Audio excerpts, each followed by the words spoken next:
Now,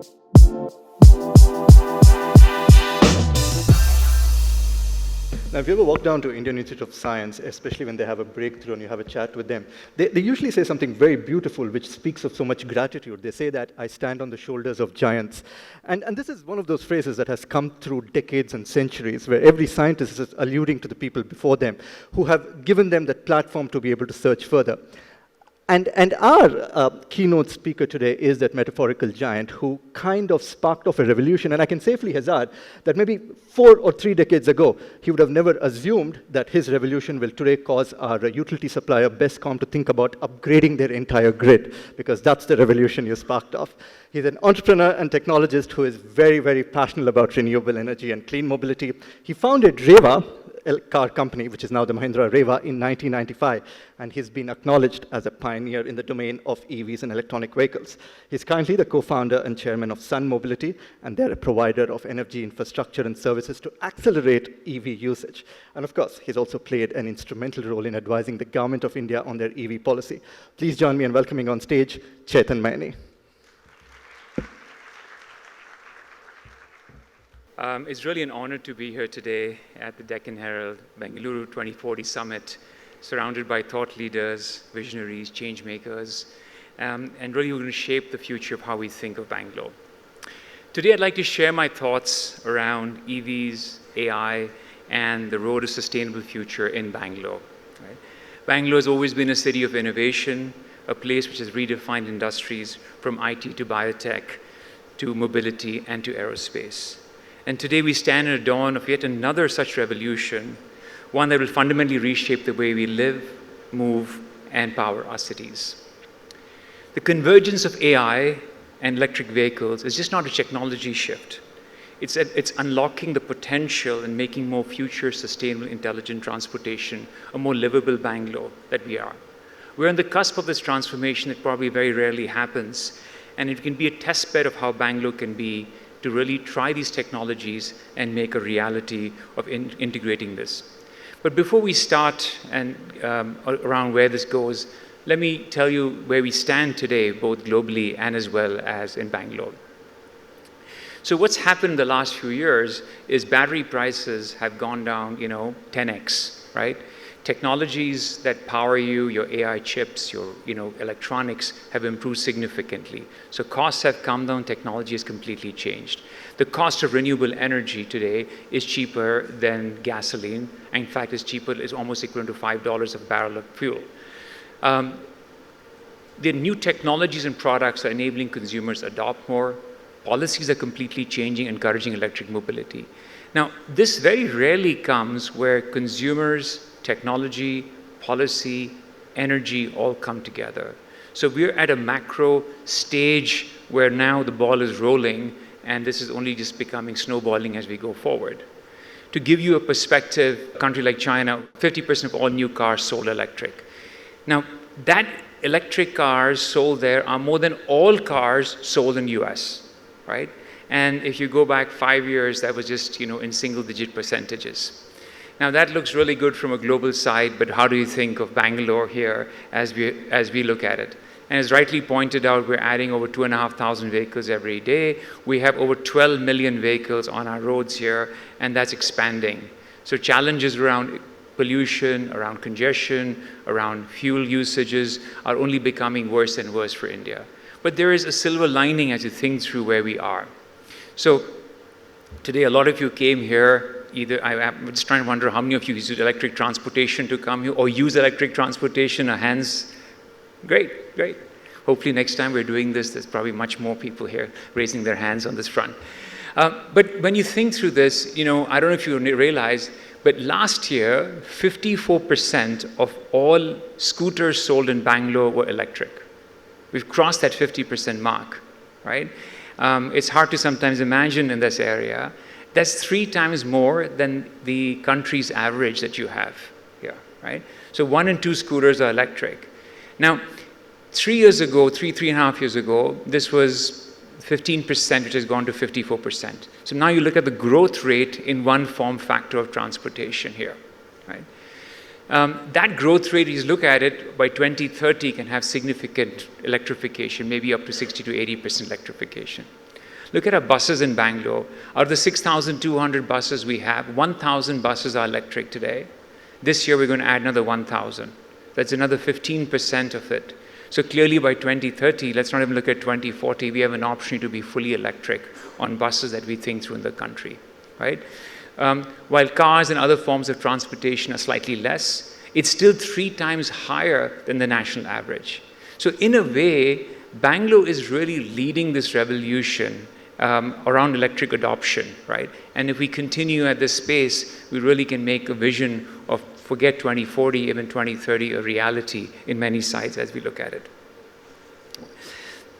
Now, with this sort of growth rate, there's also another piece. While new vehicles can go, what do we do with the existing fleet? Now, out of this 12 million vehicles that we have in India, in Bangalore, 3.3 million are actually more than 15 years old, right? Most of them are 2- and 3-wheelers. You today have retrofit solutions that can pay back in 18 months, right? To go electric, especially using battery swapping technologies. Which means not only do we think through an electric mobility space where we introduce new vehicles that are electric, but can we actually accelerate the current fleet that we have to go fully electric, so that by 2030, at least maybe 60 to 80% of new vehicles coming in some of these form factors electric, and by 2040, we have a vision where the entire 12 million vehicles, which of course would probably be more than 20 by then, would have a chance to be, fully electric. So I think we're in a pathway there. An important part of this is going to be how we think of the infrastructure that goes with that, right? And which is the charging infrastructure. Again, Bangalore leads in it. We have 4,500 charging stations. That's far more than any city in the country. We have around 300 to 400 swapping stations, which is another equivalent to another 4,000 charging battery points, right? That's huge in a city like this. Now, of course, by 2030, we're going to need 36,000 of them, right? But this is about getting public-private partnership, creating micro-entrepreneurs, creating franchisee models, right? Multi-use of spaces in a city. They can create innovation and create sustainable solutions as we look at it. So it really is possible, but in each of these spaces, by far, Bangalore leads every city in India. And I think sometimes we sit here and we look at the pollutions and the transportations and things, and it is challenging. But in the silver lining, we are actually ahead of the country, and we have a place to move forward.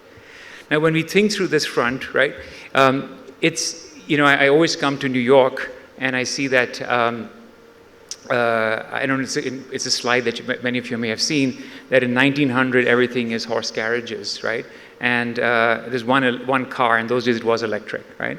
And in 1930, 13 years later, there's not a single horse carriage. So sometimes when you think here and you say, where would the next 10 years be? We're in 2025, we're looking at Bangalore 2040. Clearly, we can think through that we're at an edge when it's not just one. Actually, almost in some sectors, 50% of new vehicles are electric, which means this is a very big, clear reality as we think through what happens in the next few years in India, in Bangalore. Right. Now, with this entire thing, it's important that you look at how will all of this be powered, right? So to power, think of every vehicle in Bangalore, 12 million of them. Now, it's highly unlikely you need them all doing electric overnight. We only have around 350,000 of them today electric here. But just assume for a second that everything is electric, right? We would need approximately 6.5 gigawatts of energy. Karnataka today produces around 22 gigawatts of renewable energy, which means you can run the entire transportation on the sun, right? And on clean energy. Think what this does to emissions. Think what it does to energy independence in our country. We also can think about being very local, right? So Bangalore is really pushing its rooftop solutions. So think of a panel that's around 2.5 meters, a little bit wider than that, and 2 meters, my height approximately, on your home. That could power your car for around 12,000 kilometers a year, which is what your average car customer uses. And a smaller panel, which is 1 meter by, say, 1.5 meter, could power your scooter, right, for 12,000 kilometers in a year. So this process of not just thinking that we can look at energy at a large space, but thinking of looking at energy at a distributed level becomes very important, and what the possibilities are on this front. Now, we extend this to offices, tech parks, apartments. They can be local solutions that actually are more efficient. And the payback compared to fuel is under 24 months. So it's making business sense to integrate this in part of everything that we do as a city. Now, with the same 12 million vehicles that we talked about, if you look at the fuel we use 5 billion liters of fossil fuels, right? This translates to around 11 million tons of carbon dioxide emissions. And I know these numbers always seem very esoteric and hard to follow through, but let me put that in perspective, right? Bangalore today has around 2 million trees, right? 11 million tons of carbon dioxide is 500 million trees equivalent, right? So you're talking about going back 30 to 40 years ago in Bangalore, the true garden city, the clean environment that you're looking at. So the impact that you think through is absolutely huge that we can do in scale, right?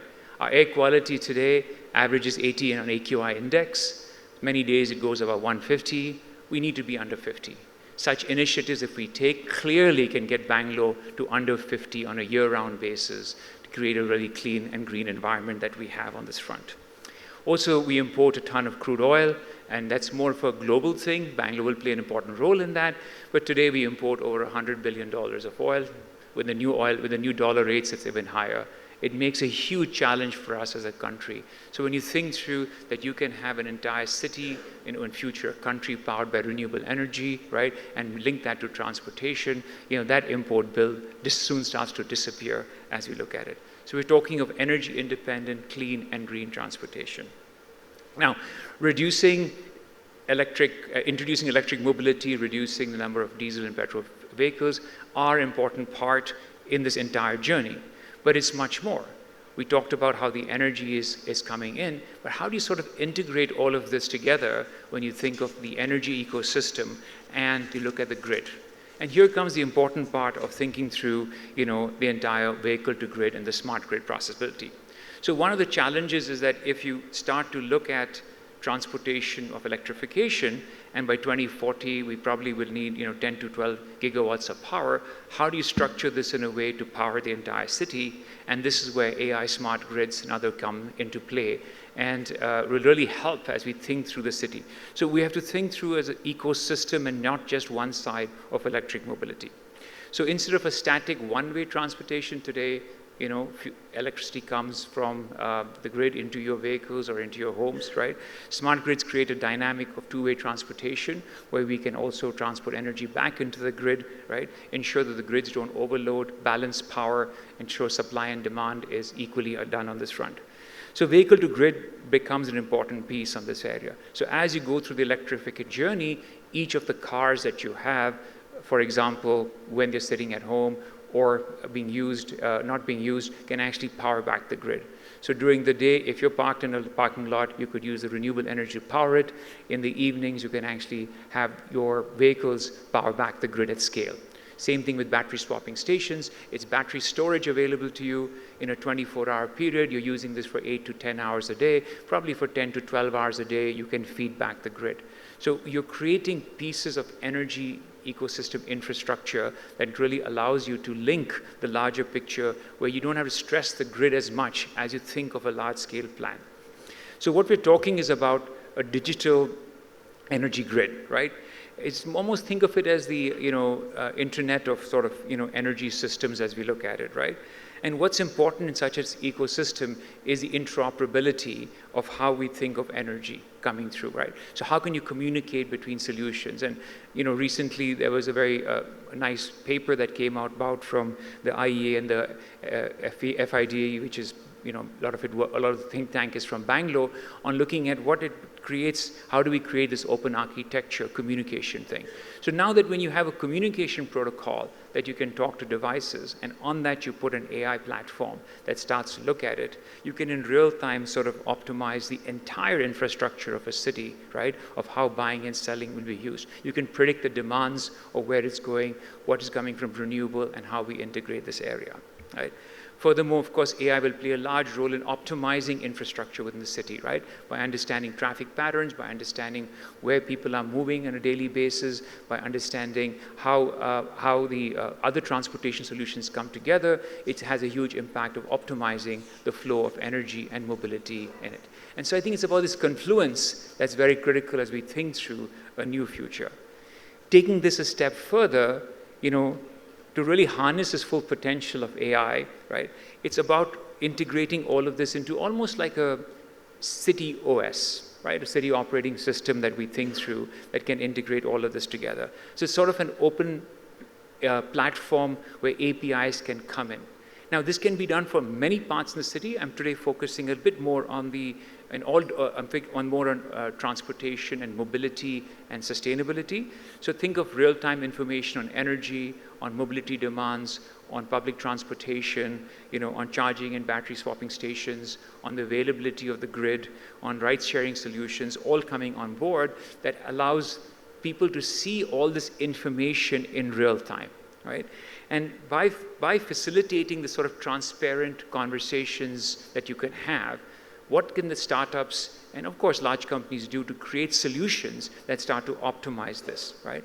And today what's very important in a city like Bangalore is you've got a limited fixed infrastructure. So optimization is an area where we can get 20 to 30% immediate improvements in a lot of aspects. So the key goal for us is to start using this at a scale that can really help. This can, of course, not only help on traffic management, fleet management, right? But it can also start to think through how we can look at the energy ecosystem and manage the entire network for a city at scale. In tandem, by creating the city OS, that can now become a platform for innovation, right? It also allows you to create a sort of equivalent of a digital twin of the city, which means we can run simulations of different areas in a very safe environment. What if this happens? What if we look at the city growing this way? How would transportation go through? And AI can run multiple models on this. So it's critical that we create this digital twin that becomes a playground for us to think through how the future of Bangalore can be and how we can use AI to really optimize our solutions and think through different scenarios of what things could happen in the future, of course, including emergency solutions that can help in the city. So I think AI beyond the transportation realm can start to think through a way at a city level of how we can fundamentally look at an OS system that would be very different to what we can do in the country, in the city. Now, how does this all sort of converge into where we're looking at going forward, right? It's not just about the electric mobility side, right? What we're trying to think through is creating a living lab of, a living lab that's sustainable in energy and mobility, right? It's a place where cutting-edge technologies can come together to drive transportation, AI clean solutions, right? Real-time mobility solutions that can be tested and proven out and then scaled to the rest of the world, right? Bangalore really has this perfect ecosystem for this transformation that we're thinking through, right? From the tech community to the strong startup community and the fast adoption of electric vehicles. So there are 4 pieces to this that I think why Bangalore can be this living energy and mobility lab, right? One is it has technologies, not just for the products, but for infrastructure and AI. So it's a home to over 235 electric mobility startups, right? It has all the OEMs out here, energy providers who look at infrastructure on this front, and it also has people that are looking at the AI side. So the 3 pieces, products, infrastructure, and AI, exist today in Bangalore from a tech point of view. 2, many places have the tech piece, but they don't have the hardware, right? A city like Bangalore actually produces them. A lot of the OEMs and people produce these products in and around Bangalore on this front. So we have a thriving ecosystem of what I would call hardware pertaining to a much larger ecosystem around what we think through this, right? The third piece is that it's great you have these 2, but do you have them actually running? And as I mentioned to you, we've already got scooters at over 50%. Electrification is becoming huge, which means you actually have a population of products at scale and infrastructure at scale in a city to look at it, right? And the 4th piece we talked about, renewable energy, where again, Bangalore and Karnataka lead this.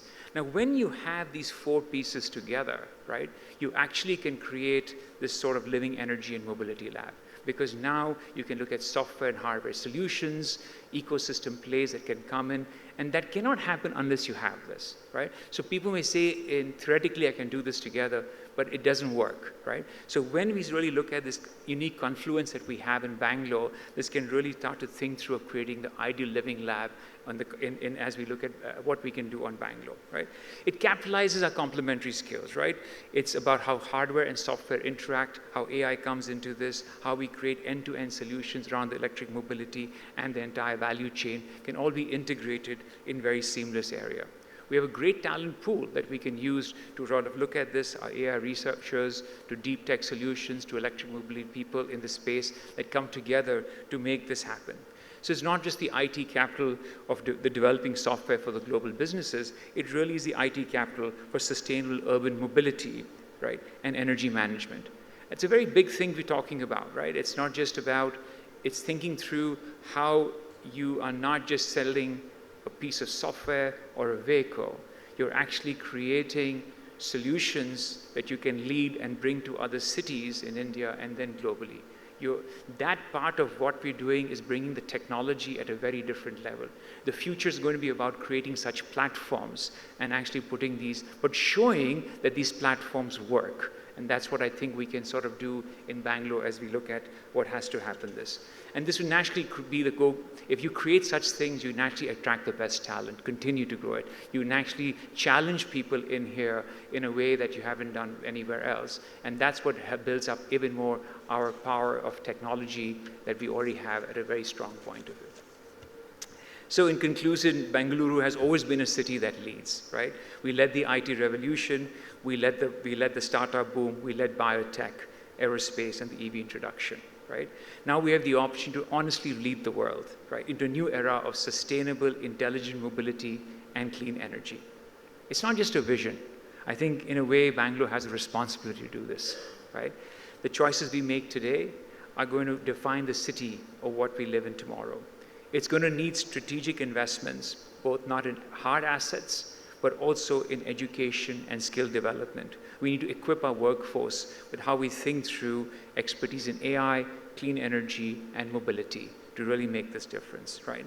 And I think this is not just about what we look at here, but the kind of tens and thousands of jobs that we will create are going to be areas that really scale the business. And as we just spoke about, Bangalore's looking at by 2040 to have double the population, right? We need that sort of people that will be here with these sort of skill sets to really make it happen. So I see the future is electric, it's intelligent, and more than anything, the future is Bangalore. Being born and brought up in Bangalore, in the very near future, I hope I'm at a traffic light. Everything is kind of quiet and clean and green. You pull down your windows and you get a good fresh air of what Bangalore weather used to be here. And I think it's just not a figment of an imagination. I'm sure with all us working together, we can make this a reality, right? And, on a more quieter note, we always say in Bangalore, Salpa adjust Madi. I think we need to change it. No more Salpa adjust Madi, Salpa innovate Madi. Huh? Thank you so much.